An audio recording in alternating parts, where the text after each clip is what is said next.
Okay, hopefully that fixed the issue. I was informed that the stream was not cooperating very much.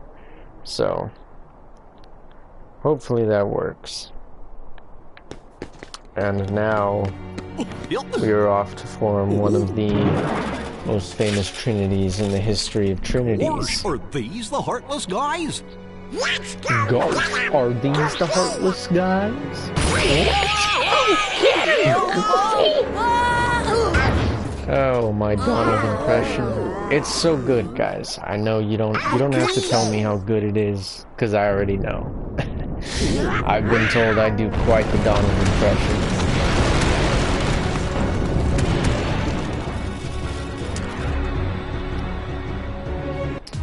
But, you know, yeah, Us, good film. I recommend all of you go see it. Hopefully, my thoughts on that were captured since the stream kind of messed up there. But hopefully, you were able to hear what I thought about the movie.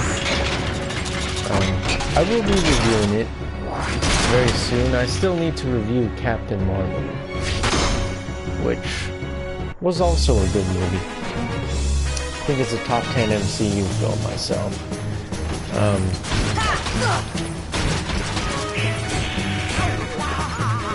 I did a written review for Captain Marvel. I suppose I should probably mention why I'm even talking about this, and that's because, you know, movies are really my one true love. You know, some people love video games. Movies are my thing, personally. That's what I care about, that's what interests me. And I do love Kingdom Hearts, but outside of Kingdom Hearts and The Last of Us, I don't really go out of my way to play video games.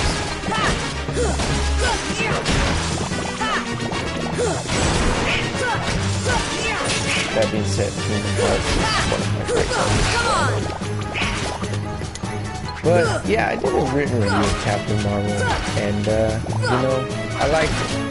I can't wait to see what she does in Avengers Endgame.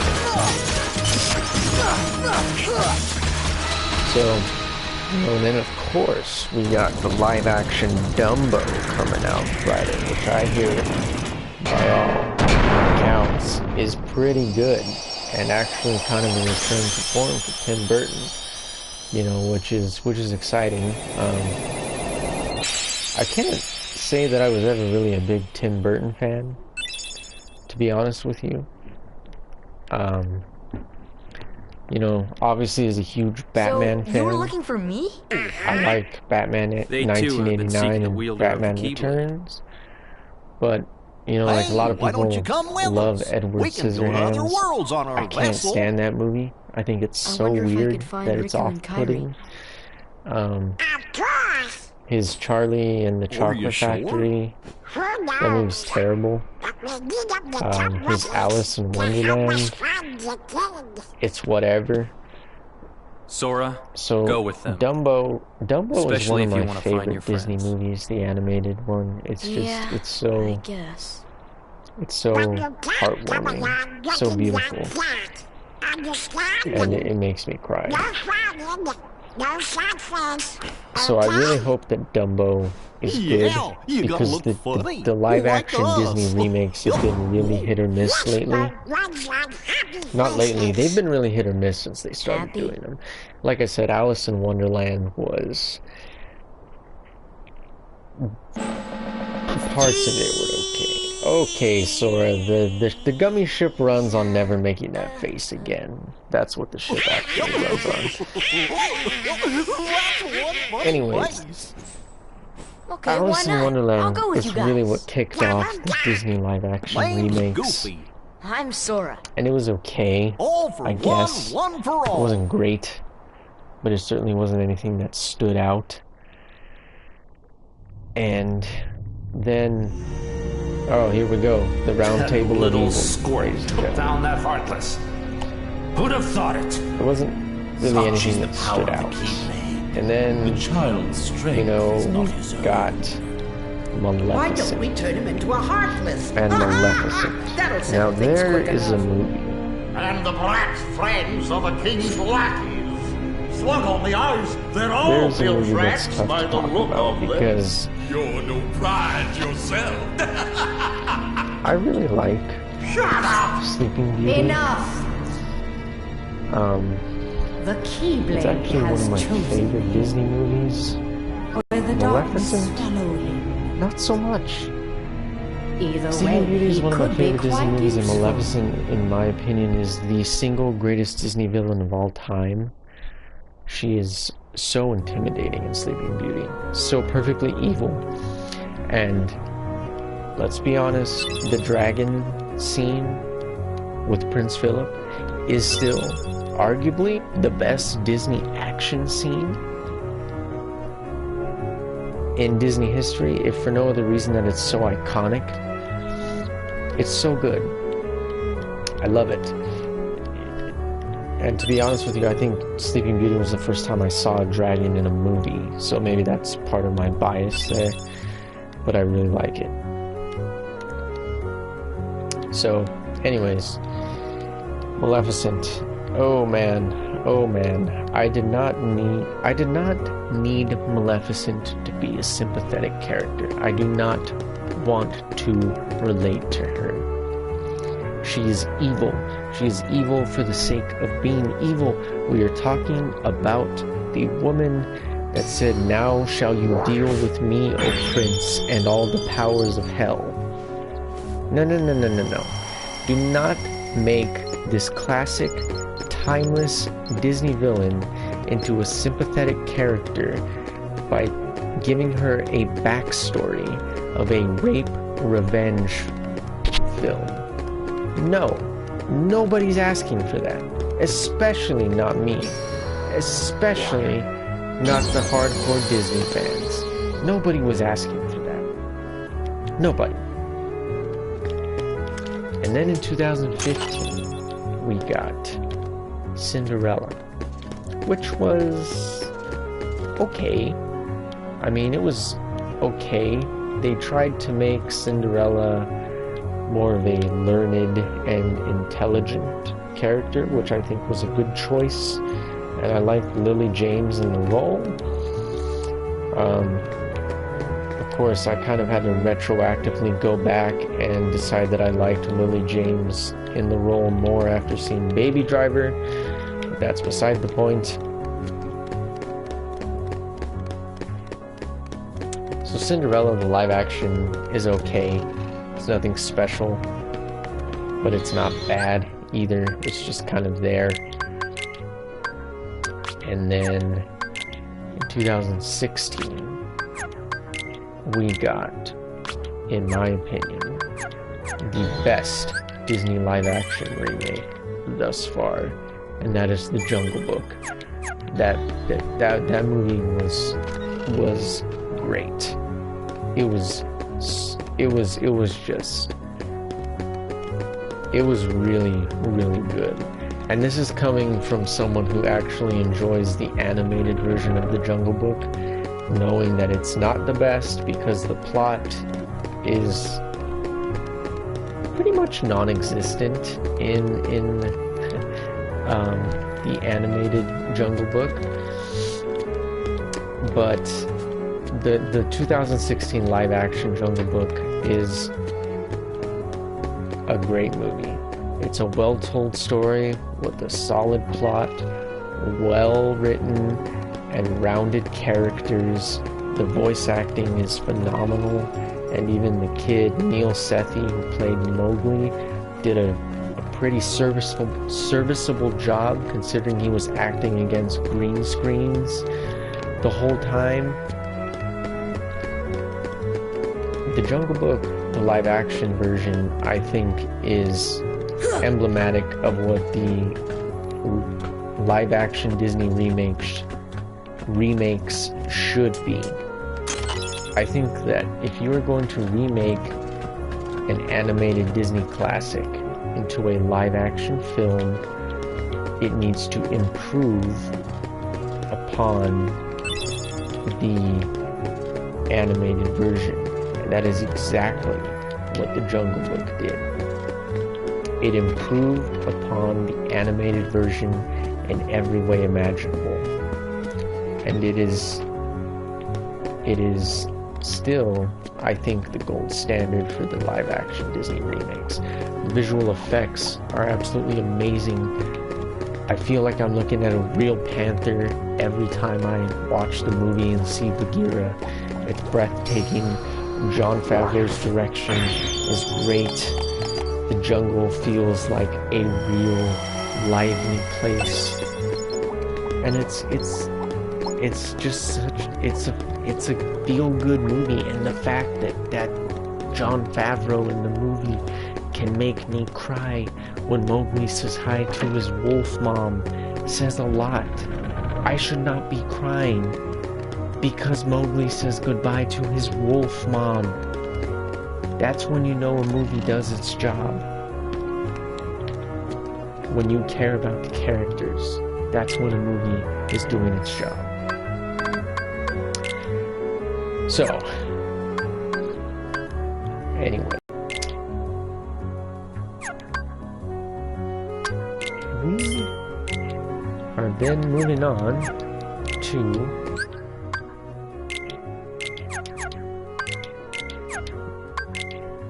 what came after the Jungle Book. Oh, Pete's Dragon, which again, I think Pete's Dragon is actually a pretty solid live-action remake.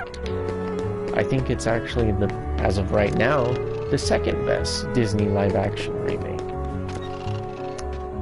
The Pete's Dragon is pretty heartbreaking. It's a movie that's hard to watch. If I had to compare it to something, I would say it's almost like E.T.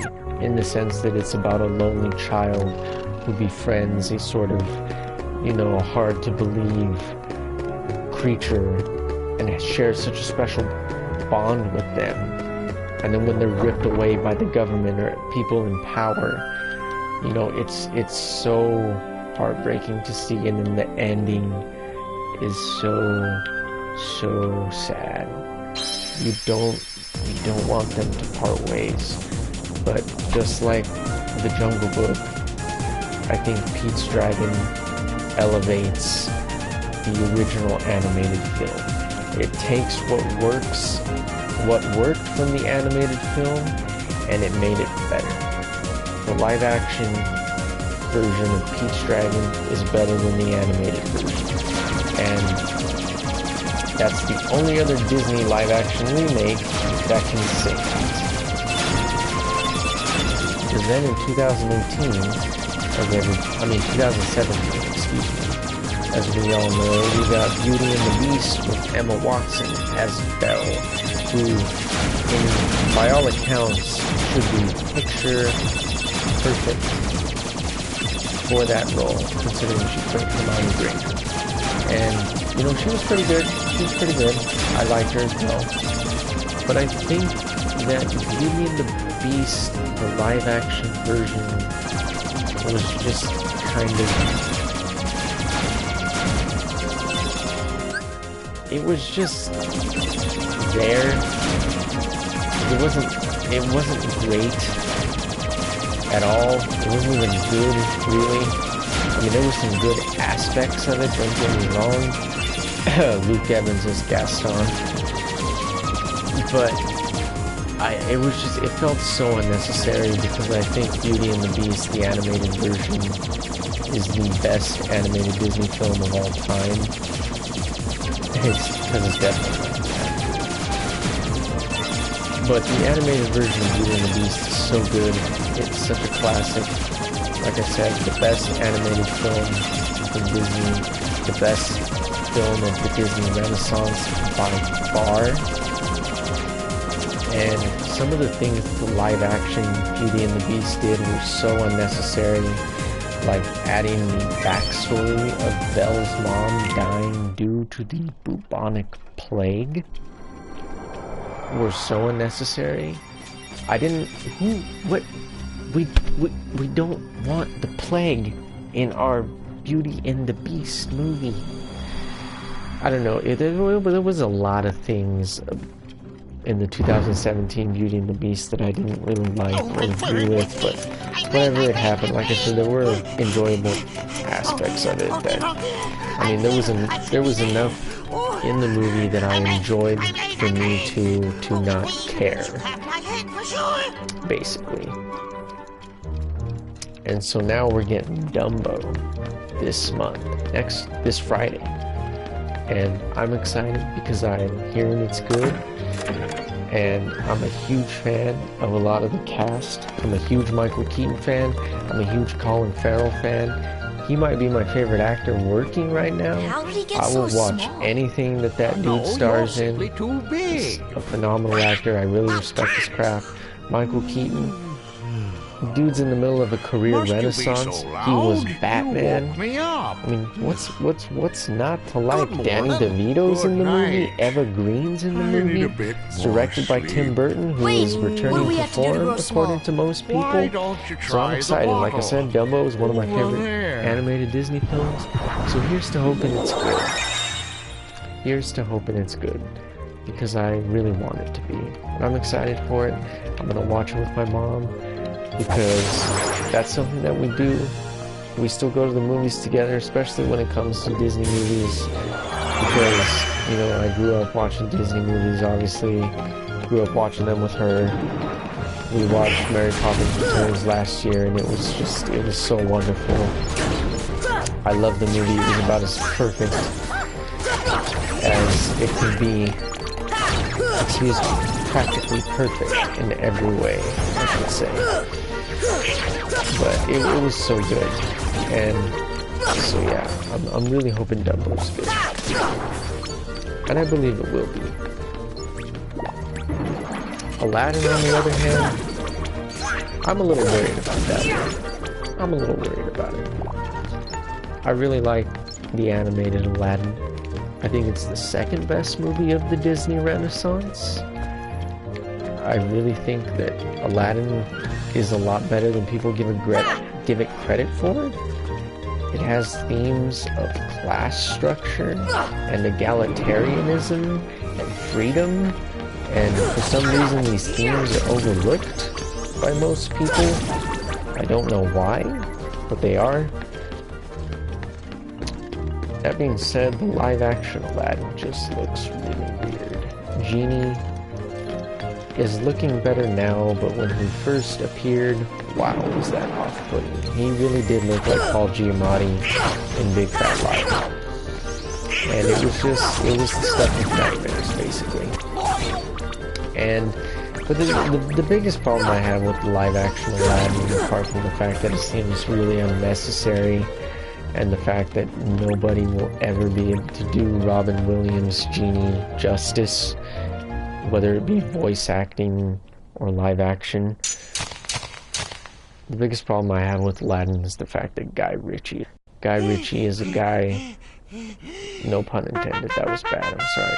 Guy Ritchie is a director who has proven time and time again that he delivers mediocre films. He's like Bryan Singer, Brett Ratner. Like, he's a guy who for some reason has a big name, but he's just a studio director. Doubt about it.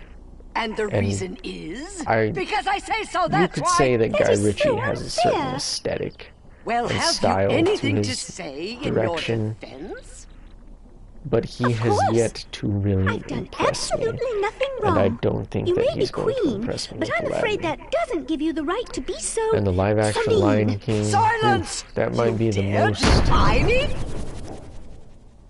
unnecessary thing we should help her out. ever.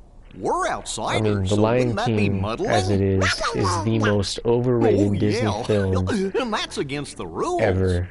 And The Lion King, honestly, might be one of the most overrated animated films of all time. People love to tout that thing to the moon and back like it is just the sound of the muses, like it was crafted by the gods.